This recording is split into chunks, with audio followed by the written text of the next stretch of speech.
और सत्य पराक्रमी महाराज दशरथ के पुत्र श्री राम बढ़ चले सुतीक्ष्ण आश्रम की ओर।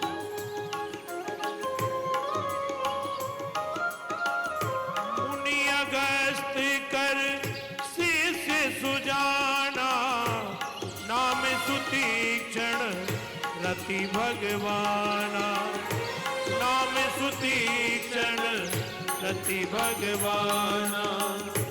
प्रणाम मुनिवर।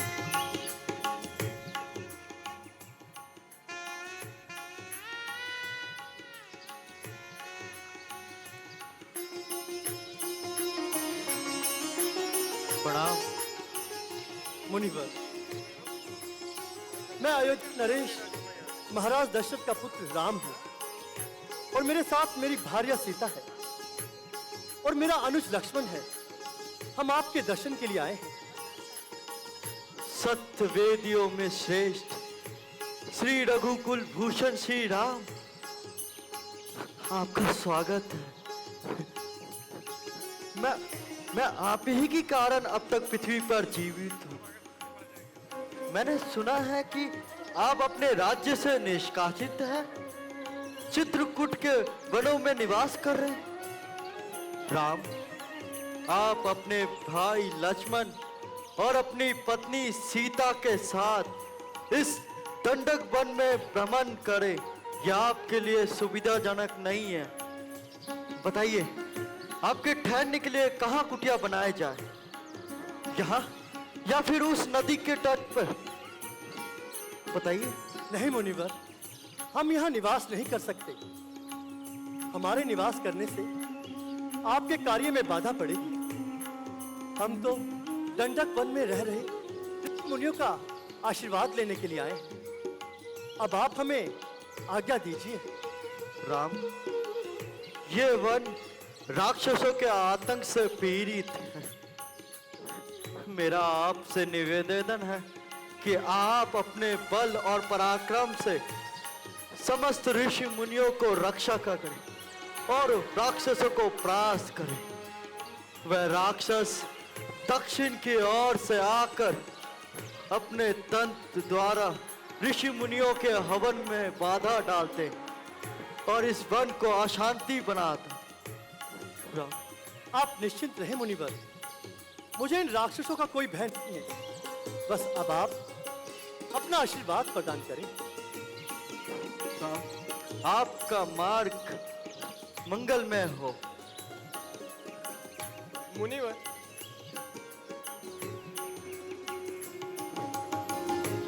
इसीलिए ये सुंदर केवट धारण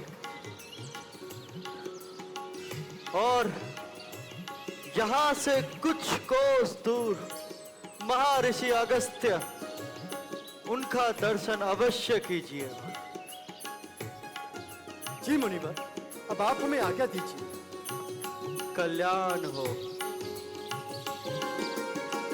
और इस तरह सुतीक्ष्ण मुनि से आशीर्वाद ले श्री राम बढ़ चले महर्षि अगस्त के आश्रम की ओर। कहते हैं, जब जगत गुरु ब्रह्मा ने धरती पर संतुलन बनाए रखने के लिए सप्त ऋषियों की उत्पत्ति की थी, तो अगस्त्य ऋषि उनमें से एक हैं। उन्होंने सीधे आदि योगी शिव से शिक्षा दी। अगस्त्य मंत्र दृष्टा ऋषि, तपस्या में मंत्रों की शक्ति बताई ऋषि अगस्त्य ने।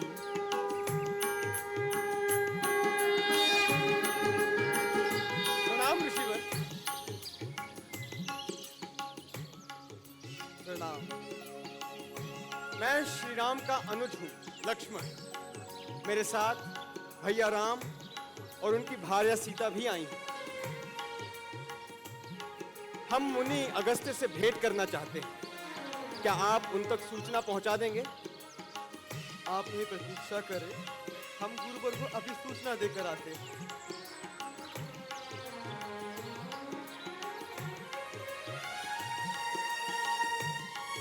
गुरुवर। महाराज दशरथ के पुत्र श्री राम अपनी पत्नी सीता और भाई लक्ष्मण के साथ आपसे भेंट करने आए। क्या राम आए हैं अपनी पत्नी सीता और भाई लक्ष्मण के साथ? ये तो अत्यंत प्रसन्नता की बात है। हम स्वयं चाहते थे कि वो हमारे आश्रम में अतिथि के रूप में पधारे। जाओ, उन्हें हमारे समीप भेज दो। जी गुरुदेव।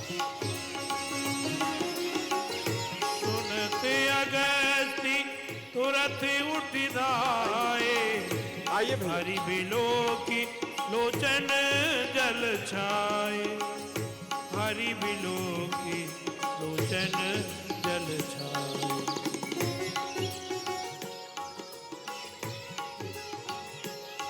प्रणाम गुरुदेव। चिरंजीवी रहो राम। संपूर्ण लोक के राजा, महारथी, धर्म का पालन करने वाले और मेरे प्रिय, आपको मेरे आश्रम में अतिथि के रूप में पाकर मैं अत्यंत प्रसन्न हूं। साधु राम, जाओ हमारे शस्त्र लेकर आओ। सिंह पुरुष, राक्षसों ने इस वन में बड़ा ही आतंक मचा रखा है।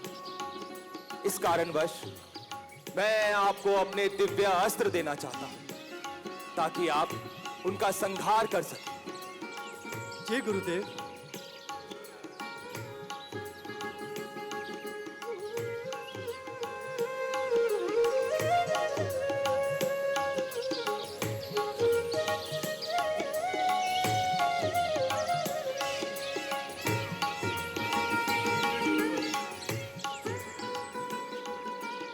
राम, ये दिव्य धनुष स्वयं विश्वकर्मा ने बनाया है।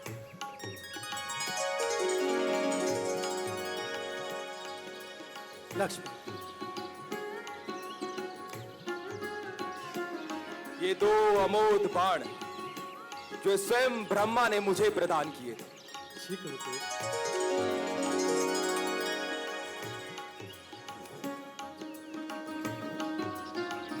और ये दो तरकश जो इंद्र के हैं, जो अग्नि के समान तेजस्वी बाणों से सदैव भरे रहेंगे, कभी खाली नहीं होंगे।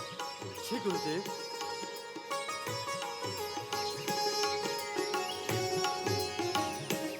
और ये दो दिव्य तलवारें जो राक्षसों का सर्वनाश करने में तुम्हारे सहायक होंगे। जी गुरुदेव।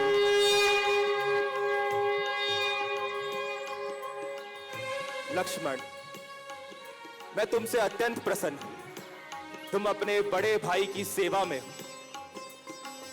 और जनक नंदिनी आप वनों के कष्टों को सह के भी अपने पति के साथ यहां वन में, ये अत्यंत सुखद है।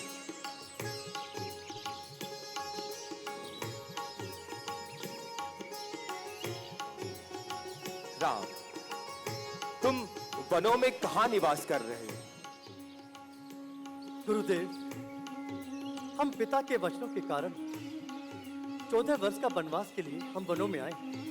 आप हमें कोई उचित स्थान बताएं कि हम अपने वनवास की अवधि को सुखदपूर्ण बिता सकें और वनों की सेवा कर सकें।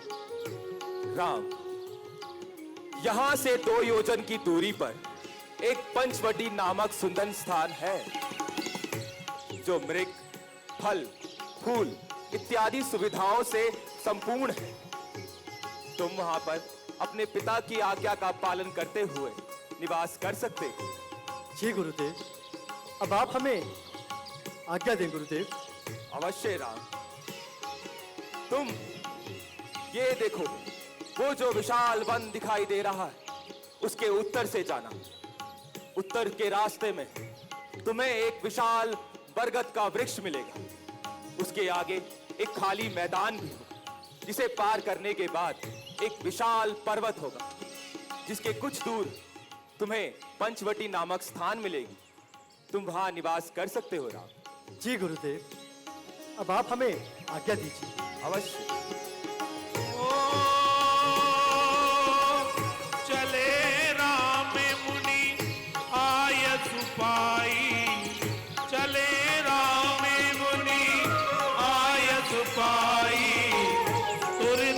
पंच बटी नियराई, तुरे दही पंच बटी नियराई। राक्षसों के वध सर्वनाश के लिए जो शपथ मैंने ली थी, उसके कारण राम को वनवास आना पड़ा। अब लगता है मेरी वो शपथ पूर्ण होने वाली।